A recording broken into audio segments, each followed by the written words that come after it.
بسم اللہ الرحمن الرحیم۔ السلام علیکم۔ جو مسلمان روزہ رکھتے ہیں، روزہ مسلمانوں کو گناہوں سے، اللہ کی نافرمانی سے کس طرح بچا لیتا ہے۔ میرے آقا صلی اللہ علیہ وسلم نے فرمایا نا، الصوم جنتن، جو روزہ ہے وہ ڈال ہے۔ اب اس کو ہم کس طرح سمجھیں؟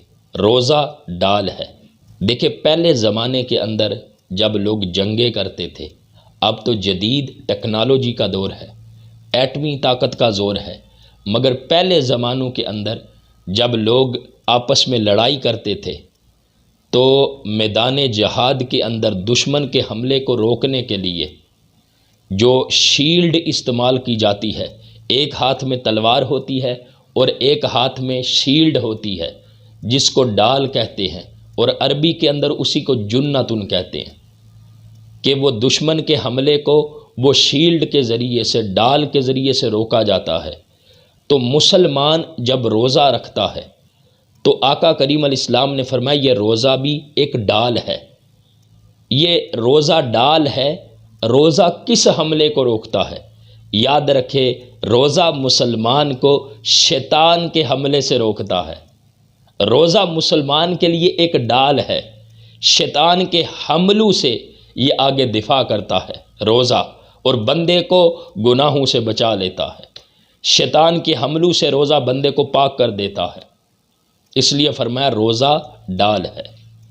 اگر بندہ روزہ رکھ کر بھی اللہ کی نافرمانی سے باز نہیں آتا تو اس کے روزہ رکھنے کا پھر کوئی فائدہ نہیں ہے، بلکہ میرے آقا صلی اللہ علیہ وسلم نے تو فرمایا من لم یدع قول الزور والعمل به فلیس للہ حاجۃ فی ان یدع طعامہ وشرابہ، جس نے قول زور یعنی بری بات کہنا اور اس پر عمل پیرا ہونا نہ چھوڑا تو اس کے بھوکا اور پیاسا رہنے کی اللہ تعالیٰ کو کوئی حاجت نہیں ہے۔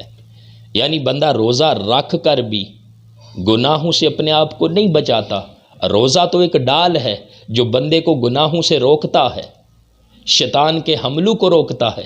تو اگر روزہ رکھ کر بھی بندہ اپنے آپ کو گناہوں سے نہیں بچاتا تو پھر ایسا مسلمان صرف بھوکا اور پیاسا ہے، اور اللہ تعالیٰ کو ایسے مسلمان کے بھوکا پیاسا رہنے کی کوئی حاجت اور ضرورت نہیں ہے۔ اور حضرت ابو ہریرہ رضی اللہ تعالیٰ عنہ سے روایت ہے، نبی کریم علیہ السلام نے یہاں تک فرمایا، اذا کان یوم صوم احدکم فلا یرفث ولا یسخب فان صابہ احد او قاتلہ فلیقل انی امرؤ صائم۔ جب تم میں سے کسی کا روزہ ہو تو وہ فحش گفتگو نہ کرے، شور نہ کرے، چیخے چلائے نہ، اپنی زبان سے بری بات نہ نکالے۔ اگر کوئی اس کو گالی دے، روزے دار کو، اس کے ساتھ لڑائی جھگڑا کرے، اس کو برا بلا کہے، تو وہ آگے سے صرف اتنا کہہ دے، انی امرؤ صائم، میں روزے دار ہوں، میں نے روزہ رکھا ہوا ہے۔ تو جب بندہ سنے گا کہ یہ روزے دار ہے تو روزہ تو بندے کو ہر قسم کے گناہوں سے روک لیتا ہے۔ اب اس کو اگر کوئی گالی بھی دے رہا ہے نا، تو وہ جس نے روزہ رکھا ہوا ہے اس کا روزہ اس کو اس طرح کے تمام گناہوں سے، برائیوں سے، بدلہ لینے سے اس کو روک رہا ہے، اس لیے کہ روزہ بندے کو گناہوں سے روکتا ہے۔ روزہ مسلمان کے لیے ڈال ہے۔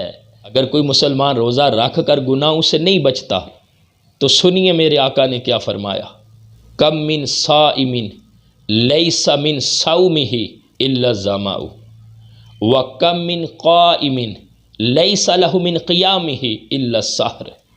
بہت سارے روزے دار ایسے ہیں جن کو بھوک اور پیاس کے سوا کچھ نہیں ملتا، اور بہت سارے رات کے وقت قیام کرنے والے، نماز تراویح ادا کرنے والے ایسے ہیں کہ ان کو جاگنے کے سوا کچھ نہیں ملتا۔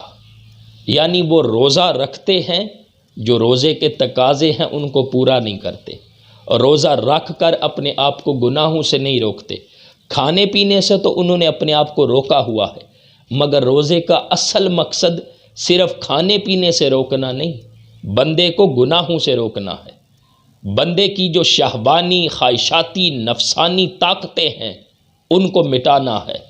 اگر بندہ روزہ رکھ کر بھی ان خواہشات نفسانی پر کنٹرول نہیں کرتا، شہوانی آگ کو بجھاتا نہیں ہے، تو پھر وہ بندہ روزے کا مقصد پورا نہیں کر رہا۔